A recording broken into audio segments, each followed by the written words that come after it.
Tonight, singer Tina Arena, who's just come off stage in the leading role of Esmerelda in the West End production of Notre Dame de Paris.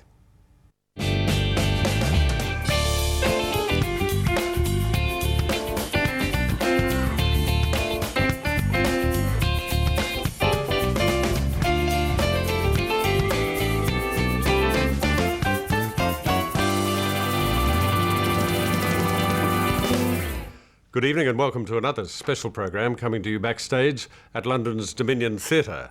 Singer Tina Arena is now Australia's highest-selling female artist, having enjoyed success all over the world. Tina is currently based in London, making her West End debut as Esmerelda in an elaborate staged production of Victor Hugo's Notre Dame de Paris. Tina, it's wonderful to see you. Thank you. It's nice to see you too. It's been a while. Yeah, a long while. We miss you in Australia. Really? Yeah. Why? Because you were a very strong presence in our life. You still are musically. Do you think the Australian press has been reasonable to you? Yeah, I think the Australian press has been overall incredibly good to me. I don't have any bones to pick with anybody. I'm not sort of at any... there's nothing negative, to be very honest with you. I think the media have been very kind to me. You've been very successful. It would have been difficult for them not to be kind. I mean, you've had a huge amount of success, haven't you? No, it's also, that's also an opportunity for them to be incredibly unkind to me as well. But I certainly am very respectful of the fact that they have been good to me, and I'm always a great believer in being positive about whatever it is that you do, and why criticise? Have they been kind about you here and your success here? I mean, you're on the West End. It's a pretty big deal. It is a big deal. I think overall they've been pretty kind to me here too. I read somewhere the other day where you said you've got to put your balls on the line, which rather intrigued me because you haven't got any. Oh, I learned to grow them overnight though. What did you mean by that? I think you have to let all your inhibitions go sometimes. I don't think you can overcalculate things. I don't think you can premeditate things. I think you just have to surrender. I think that's what I meant, really. Take risks. You have to take risks in order to move forward. Yeah. Did you take a risk doing Notre Dame de Paris? Yeah, I took a risk. I think everything I've done has been a risk, really. How long has the career been? I mean, when you think about it, since maybe we shouldn't say. No, look at you. You're absolutely blossoming. You're looking wonderful.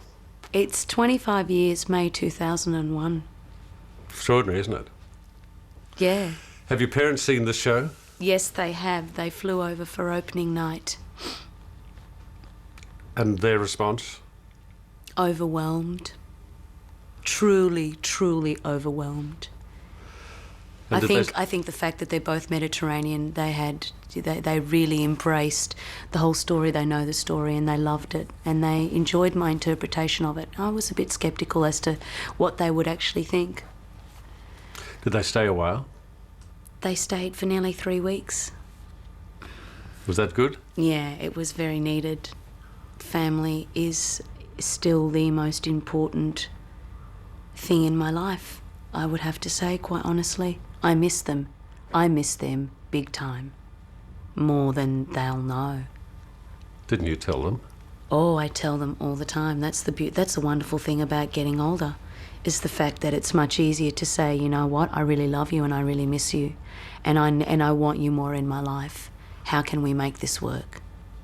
Did it ever not work? Oh, there were definitely difficult times with my parents. Really? Why? Me trying to understand my complexities, my fight between tradition and wanting to progress and move forward, never really feeling like I belonged anywhere, which goes way back to my childhood. Being, copping an awful lot of flack as a child, being the daughter of ethnic immigrants, you know, being thrusted on television at the age of 7, all of a sudden being a public figure and then not understanding why everyone was teasing me. Didn't you want to do that, though? Didn't you want to go on television when you were 7? I absolutely did, but I couldn't understand why why I received such negative, you know, reactions from some people, not all, but some. And I think as a kid, John, that can be pretty brutal. But you know why it happened. I think I know why it happened. I don't know if I'm really sure, or if. Well, I can tell you why it happened. Well, I'm very curious in knowing Envy. your analysis. You were good. People are envious. That's what happens. That saddens me. I really love seeing myself personally, somebody who's truly passionate about what they do. I can't envy them. I can't envy them. The thing I look at now and having come through the ranks that I've come through, I look at those people and go, that is magnificent and that is a gift. Well, you're very lucky. If you have no envy in your soul, you're a lucky girl. Because that's what happens. People become envious. Yeah. I remember last time we talked, you talked about how you'd been shy at school and quiet. I think you even said stupid, which I disputed. Yeah. But if you said it and meant it, for a shy, stupid girl, you've come a long way. West End in London. Yes, I know that I used to refer to myself as quite stupid and simple, which really was not, which was obviously a reflection of my state of mind and the way that I thought about myself at that particular point in time. That's not really necessarily the case anymore. I've been able to work through that and move forward. Were people making you feel stupid? Yes, I guess it was because of my surroundings at that particular point in my life. Yeah, my surroundings weren't very positive, and because I'm a positive person, I don't really embrace negativity very, very well. And, you know, and you retrieve and you start believing what's around you. So you were made to feel a bit inadequate? Yes, I think I was. Yeah, absolutely. We also talked about you being precocious as a little girl. You admitted that you probably were. I probably was, without really knowing what the definition of precocious was. But you've had fun. Oh, yeah. And I'm certainly having a lot of fun now. I've let go of a lot and I'm really enjoying it. By letting go of a lot, do you mean the split in the marriage? The split in the marriage, that's one of, I think, many things, though. I think learning to love myself and accept myself is a very important factor too. And learning to say, no, this is not right for me. Thank you, but it's not right. Learning to make myself happy rather than making other people. Listening to too many other people is a very dangerous, dangerous thing. And I think I was guilty of that for a long time. Do you think you were ill-advised? Perhaps. That's not an answer. Well, that's a very difficult question to answer, John. Perhaps is probably the best answer I can give you. I don't know for certain, to be honest. This sort of thing you're doing now, which is tremendously demanding, I imagine. I mean, you've just done a matinee, then you come back and do it all again. Yeah. And again, and again, and again. Got lots of sore bones and muscles. Have you done this before, to this extent? Yeah, I have. In '93, when I took on the role as the narrator for Joseph and his amazing Technicolor Dreamcoat, that was demanding. More demanding than this? No, this is emotionally way more demanding. But I know this is more.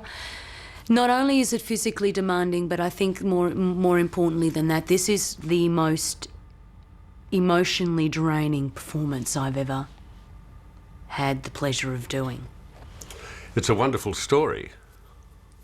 Yeah, it's a terrific story. It's a beautiful story. It's one of the greatest stories. And did you read, I imagine you did read the original Victor Hugo story? I didn't get through it, John, to be very honest with you. I was Tough, a little isn't bit it? like, it's a tough read. Yeah. It is a really, really tough read.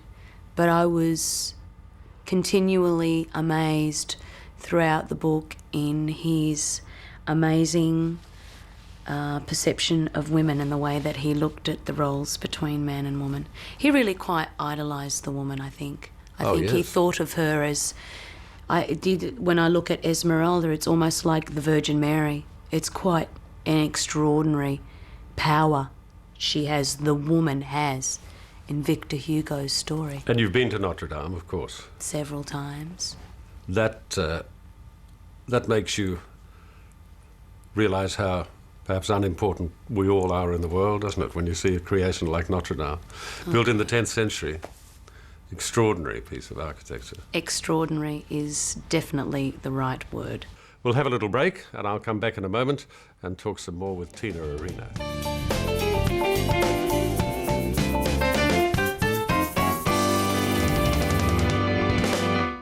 She's a woman with...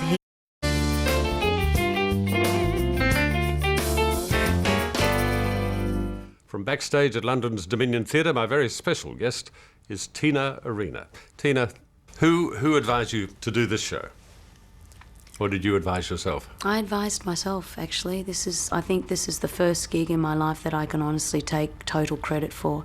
It was myself and my assistant Anne-Marie Meadows. You know, we both flown to see the show in Montreal, and we both looked at each other. We were watching the show in French, and we both looked at each other and went, this has got to be done. It's got to be done. We both had this amazing feeling. And I followed my heart.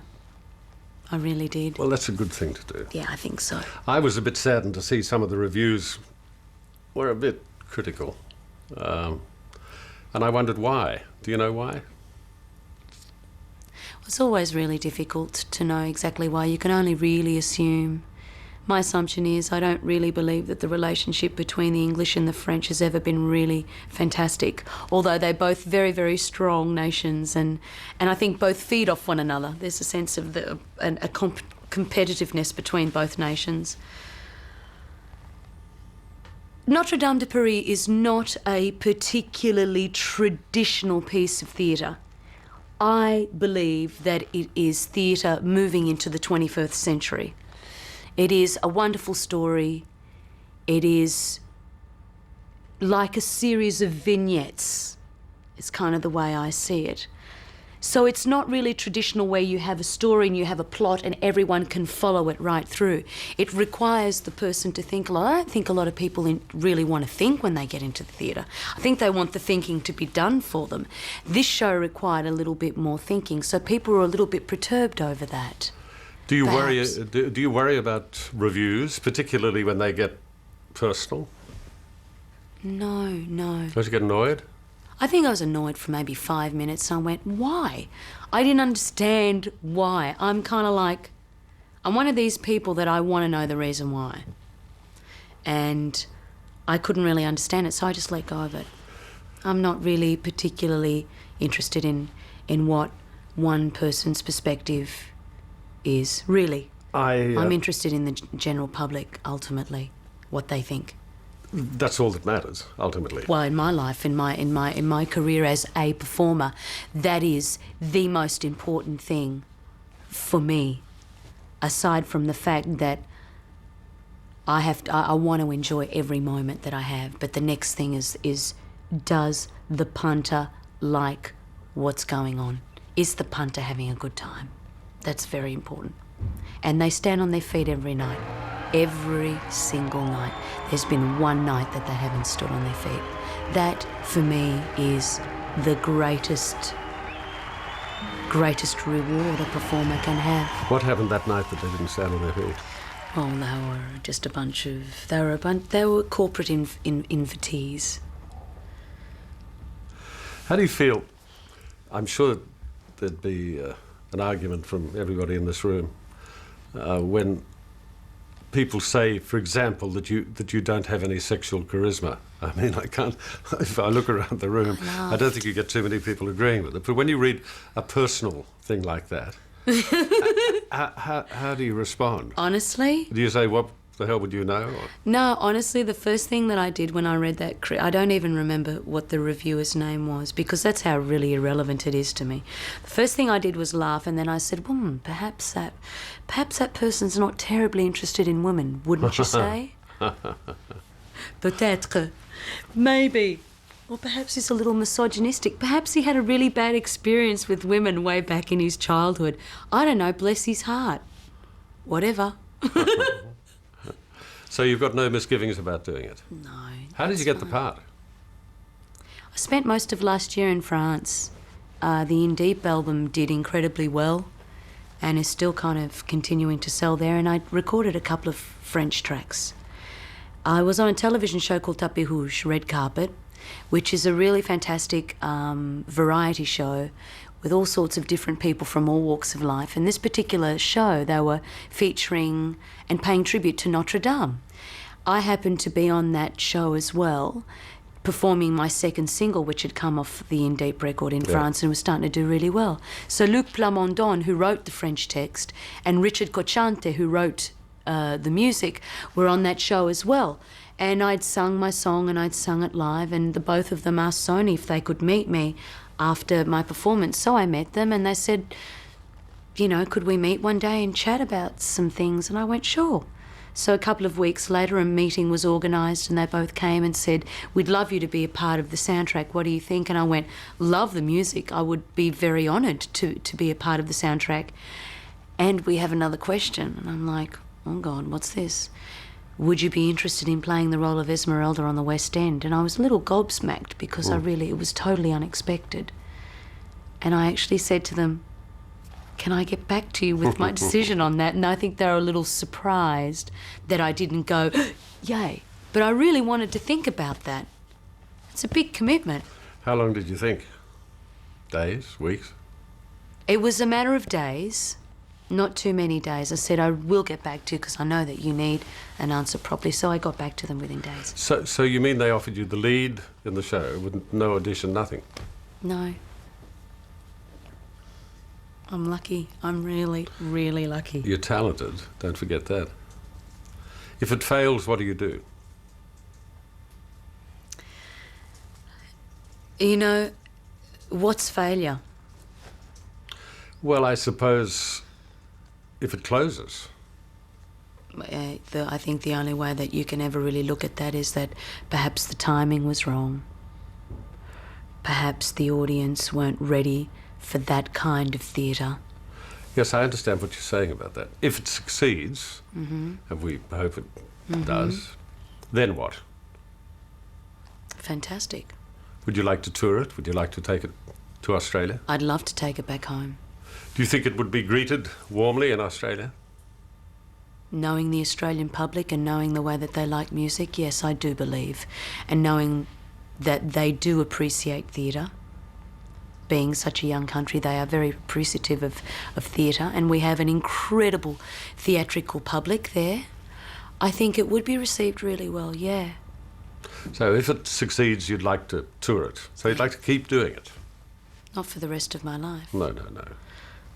You know, if it's a wee little chapter in my book, fantastic, you know. I think it's wonderful.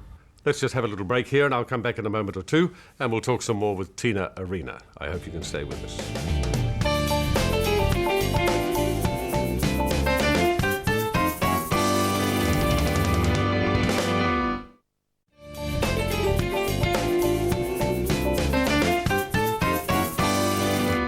From backstage at London's Dominion Theatre, my very special guest is Tina Arena. Tina, what about recording? What are you doing in the way of recording? I read that you were doing something in Miami and a bit of it here. And I've been travelling around writing with different people that I've wanted to write with and experiment, new people to experiment with. And it's been really interesting. I actually start writing quite intensely next week because with opening the show, it's been really, you know, quite dogmatic. How can you perform every night and do matinees and write? I don't know. Clever planning. Lots of sleep and make sure that you got to want to do it. You really have to want to do it. And I'm very, very ready to put the past 2 years of my life encapsulated verbally, sonically, musically in a record. I want people to know where I've been. They deserve to know where I've been. Last time we talked, you also said something to me that I thought was terrifically smart. We were talking about people being critical, and you said, why don't they just shut up and listen? Is that how this record's going to be? Are people going to have to pay attention to it? Are you writing music that will tell a story? Yeah, it will definitely tell a story. I hope they sit down and listen to it. I think they will. I think they have in the past. Yeah, they've always been I've always been really embraced. But that's also because I think that I've never been really frightened to bear my vulnerabilities. I have vulnerabilities, I have good points, I have bad points. I'm a human being. I'm a human being. You were talking about when you were writing that you wanted to take people where you'd been. Where have you been? Does that mean happy, unhappy, depressed, in love, out of love? What? It means all of the above. Plus? Plus more. You're happy now? Yeah, I am happy now. Much happier, healthier, really good spirits. I've got my personality back. So It's you nice. sound as though you really had a tough time there for a while. I did, absolutely. I think that was rather evident, though. Do you like living in England? I'm enjoying England very, very much. I've spent quite a bit of time in England. I'm not really crazy about the weather, and I think that the weather is a lot of the reason why a lot of the people are a little oppressive here. I think when lack of sunshine is not... Last couple of days have been pretty good. Last couple of days have been great. But you've probably been too sunburnt. busy working and then having to... What time do you get out of bed in the morning after you've done a show the night before? I'm usually up fairly early. I'm usually up between 9 and 10. I can't really sleep beyond that. Even after... Even doing 2 shows and maybe getting to bed at 1 or 2 in the morning, because it does take you a couple of hours to unwind. And I usually go home and check the emails and harass people worldwide. Do you feel you have a certain freedom living here that you may not have had living in Australia? Possibly. Do you like the feeling of that? Yeah, I also like being on my own. I haven't really spent a lot of time on my own. And it's really amazing what you learn about yourself when you spend time on your own, where you're forced to look in the mirror. You're forced to deal with things that once upon a time would have perhaps been dealt by somebody else. That's how you learn, that's how you grow. So what do? Do you go and do the shopping, do the cooking, stay at home? I do the shopping, I do the cooking, I wash the clothes, I clean the house. Nice house? It's a pretty little home that I'm renting that is incredibly comfortable and I feel very safe in. Would you rather be here or France? Oh, God. I absolutely love France. I absolutely love France. Hard not to.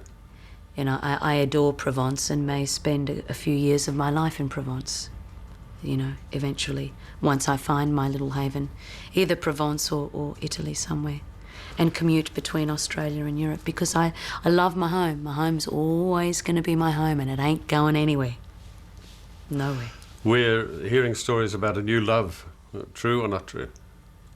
I've certainly had some good experiences in the past 12 months, yeah. Is that an engagement ring? No, that's a ring from me to me. It's actually an old antique. It's black onyx. It's a 1930s. It's pretty. Yeah, it is pretty. I bought that in Sorrento. Yeah. Yeah, at an Might there antiques. be an engagement ring? No, definitely not. Aren't I nosy? You are, but you're not asking any questions out of the ordinary that hasn't been asked. It's difficult to keep a private life private, I've realised. But that's cool, it's fine. I'm enjoying romance.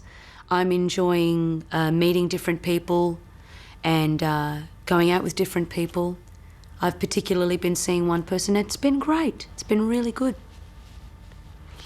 I think you like life a bit, don't you? I'm enjoying life immensely. That's immensely. Good. After this, what? Another record, a little bit of a break, start to fine-tune the record, look for a producer, commence recording hopefully by the end of the year or at the very beginning of next year for a record out next year. So you've got it all pretty well planned. Well, up until the next record, I know I want to make another album. That's what I definitely know. I'd love to do film. I'd love to get into film, pardon me. I think it depends on what it is for me, because I'm not necessarily into experimenting with cinema for the thing of experimenting with cinema. I really would love to have a great cinematic experience. I think that would be fun. Have you had offers? I've had a couple, but nothing that's really grabbed me. When will we see you back home? Towards the end of this year, in a very few months. I hope we do. Yeah, you will. You definitely will. I'll be home. I can't wait. Good.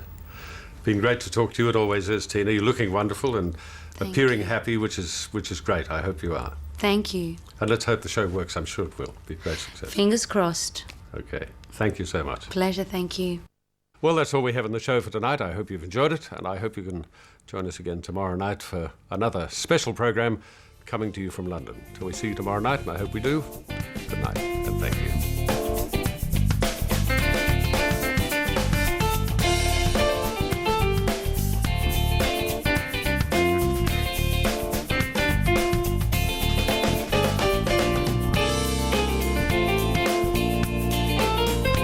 We'd like to hear from you here at the Laws Program. Please visit our website or you can email us. We'd also like to hear some of your comments on any of the guests or issues that we've discussed on the program. Our viewer hotline number is 1300 658 655.